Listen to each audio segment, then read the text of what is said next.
আসসালামু আলাইকুম রহমতুল্লাহি আবরকাতু। সম্মানিত দর্শক, আল্লাহ পাকের শান্তি বর্ষিত হোক আপনাদের পরিবার, আপনাদের উপর। আল্লাহ পাকের রহমত এবং বারাকাত আল্লাহ পাক রব্বুল আলামিন দান করুক আপনাদের পরিবার, আপনাদেরকে। আপনারা সবাই দোয়া করবেন আমার পরিবার, আমার জন্যে। সম্মানিত দর্শক, আমার হাতে দেখতেছেন মহান আল্লাহ পাকের মহাগ্রন্থ আল কোরআন।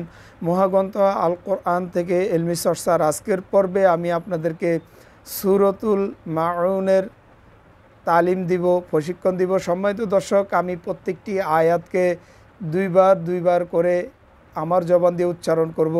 আমি বিশ্বাস করি আল্লাহ পাক রব্বুল আলামিন আপনাদেরকে সম্পূর্ণ সূরাটি মুখস্থ করিয়ে দিবেন এবং শুদ্ধ করিয়ে দিবেন আপনারা যদি চেষ্টা করেন।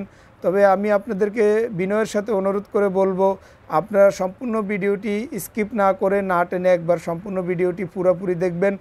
পরবর্তীতে আপনারা মুখস্থ করার জন্যে সূরার শুদ্ধ করে তেলাওয়াতকে মুখস্থ করার জন্য সম্পূর্ণ সূরাটি রিভিউ করে বারবার মুখস্থ করে নেবেন। তাহলে আপনাদের নামাজ সুন্দর হয়ে যাবে, তেলাওয়াত সুন্দর হয়ে যাবে। সম্মানিত দর্শক, আমি সবসময় বলে থাকি আপনার লাইক, শেয়ার, কমেন্টের মাধ্যমে আমার এই স্টুডিওকে, দ্বীনি দাওয়াতের কাজকে আরও সুন্দর করার সহযোগিতা করবেন। যারা পূর্বে আমার এই চ্যানেলকে সাবস্ক্রাইব করেছেন, আমি আপনাদেরকে আন্তরিক মোবারকবাদ জানাই। মহান আল্লাহ পাক রব্বুল আলামিনের কাছে আপনাদের জন্য দোয়া করি। আল্লাহ পাক রব্বুল আলামিন যেন আপনাদেরকে ক্ষমা করে দেন, মাফ করে দেন। সম্মানিত দর্শক, যারা এখনও আমার চ্যানেলটি সাবস্ক্রাইব করেন নাই, আপনাদেরকে বলবো দয়া করে আমার চ্যানেলটি সাবস্ক্রাইব করে দ্বীনি দাওয়াতের কাজকে আরও সুন্দর করার জন্য, আমার স্টুডিওকে আরও উন্নত করার জন্য সহযোগিতা করুন। সম্মানিত দর্শক, আপনার লাইক, শেয়ার কিন্তু আপনার জন্য কিয়ামতের কাল ইন্তেকালের পরে জাহান্নামের কারণ হয়ে যেতে পারে। আবার আপনার লাইক, শেয়ার কিন্তু আপনার ইন্তেকালের পরে আপনার জান্নাতে যাওয়ারও রাস্তা হয়ে যেতে পারে। সম্মানিত দর্শক, সেটা হচ্ছে আপনি যদি ভালো কাজে, নেক কাজে এবং ভালো ধর্মীয় কাজে এবং ধর্মীয় স্কলারদের ভালো কথাগুলি, কোরআন এবং সুন্নাহর কথাগুলিকে লাইক শেয়ার করে প্রচার করেন, আপনার লাইক শেয়ারের মাধ্যমে দ্বীনি দাওয়াতের কাজে অংশগ্রহণ করা হয়ে যাবে। এর বিনিময়ে আল্লাহ পাক আপনাকেও ক্ষমা করে দিবেন, যিনি দ্বীনি দাওয়াতের কাজ করেন তাকেও ক্ষমা করে দিবেন। সম্মানিত দর্শক, এই জন্যেই এই চ্যানেলটাকে, এই ভিডিওগুলোকে বেশি বেশি লাইক শেয়ার করে দাওয়াতি কাজে অংশগ্রহণ করবেন। আর যদি আপনি অশ্লীলতা, ব্যয়াপনা, উচ্ছৃঙ্খল কাজে আপনি লাইক শেয়ার কমেন্ট করেন, আপনার ইন্তেকালের পরে আপনার সেই লাইক শেয়ারের কারণে হয়তোবা আপনার জাহান্নামের কারণ হয়ে যেতে পারে। সম্মানিত দর্শক, আল্লাহ পাক আমাকে এবং আপনাকে বুঝে শুনে লাইক শেয়ার কমেন্ট করার তৌফিক দান করুক। আল্লাহ পাক রব্বুল আলামিন যথাযোগ্যভাবে আমাদের আঙ্গুলকে ব্যবহার করে লাইক শেয়ার করে, কমেন্ট করে এবং ভালো চ্যানেলগুলিকে সাবস্ক্রাইব করে ভালো কাজের সাথে অংশগ্রহণ করার তৌফিক দান করুক। আসুন আমি তেলাওয়াত শুরু করতেছি।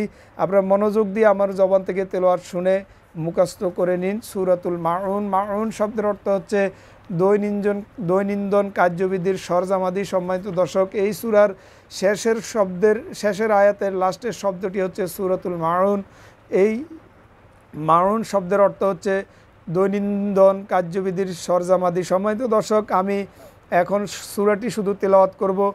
ইনশাল্লাহ আপনারা আমার সাথে থাকলে আমি পরবর্তীতে এভাবে ইলমি চর্চার বিভিন্ন পর্বে সূরার নামের অর্থ এবং বিভিন্ন আয়াতের অর্থ আলোচনা করব। সম্মানিত দর্শক, আমি তেলাওয়াত করতেছি, আপনারা শুনুন। আউযু বিল্লাহি মিনাশ শাইতানির রাজীম। আউযু বিল্লাহি মিনাশ শাইতানির রাজীম। বিসমিল্লাহির রহমানির রহিম। বিসমিল্লাহির রহমানির রহিম। আরাআইতাল্লাযী ইউকাযযিবু বিদ্দীন। আরাআইতাল্লাযী ইউকাযযিবু বিদ্দীন। ফাযালিকাল্লাযী ইয়াদুউল ইয়াতীম। ফাযালিকাল্লাযী ইয়াদুউল ইয়াতীম ওয়ালা ইয়াহুদ্দু আলা তুআমিল মিসকিন। ওয়ালা ইয়াহুদ্দু আলা তুআমিল মিসকিন।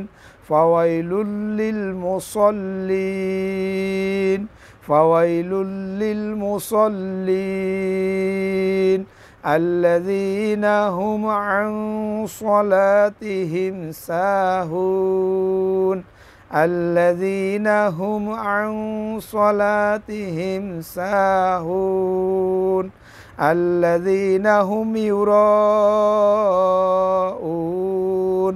আল্লাযীনা হুম ইউরাউন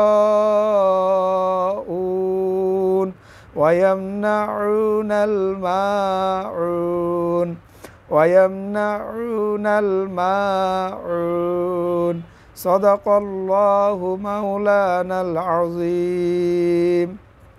সম্মানিত দর্শক, সম্পূর্ণ সূরাটি প্রত্যেকটি আয়াতকে দুইবার করে আমি তিলাওয়াত করে আপনাদেরকে শোনালাম। সম্মানিত দর্শক, মহাগ্রন্থ আল কোরআন পবিত্রতার সাথে এবং সুন্নাত তরিকায় কোরআনুল কারিমকে মহব্বত করে পড়বেন। কোরআনুল কারিমের মহব্বতে আল্লাহ পাক রব্বুল আলামিন আপনাদেরকে তেলাওয়াত শুদ্ধ করিয়ে দিবেন, নামাজকে সুন্দর করিয়ে দিবেন এবং তেলাওয়াত এবং নামাজের মাধ্যমে কোরআনের মহব্বতে আল্লাহ পাক রব্বুল আলামিন আপনাদেরকে জান্নাতুল ফিরদাউস দান করবেন। আপনাদের আমার গুনাহসমূহ ক্ষমা করে দিবেন। ভালো লাগলে দ্বীনি দাওয়াতের কাজকে আরও সুন্দর করার জন্যে, প্রচারের জন্যে অবশ্যই লাইক, শেয়ার, কমেন্ট করে চ্যানেলটিকে সাবস্ক্রাইব করে রাখবেন। আজকের ইলমি চর্চার পর্বে এই পর্যায়ে এখানেই বিদায় নিচ্ছি। দেখা হবে নতুন পর্বে, নতুন কোনো ইলমি চর্চার নতুন পর্বে। আসসালামু আলাইকুম ওয়া রাহমাতুল্লাহি ওয়া বারাকাতুহু।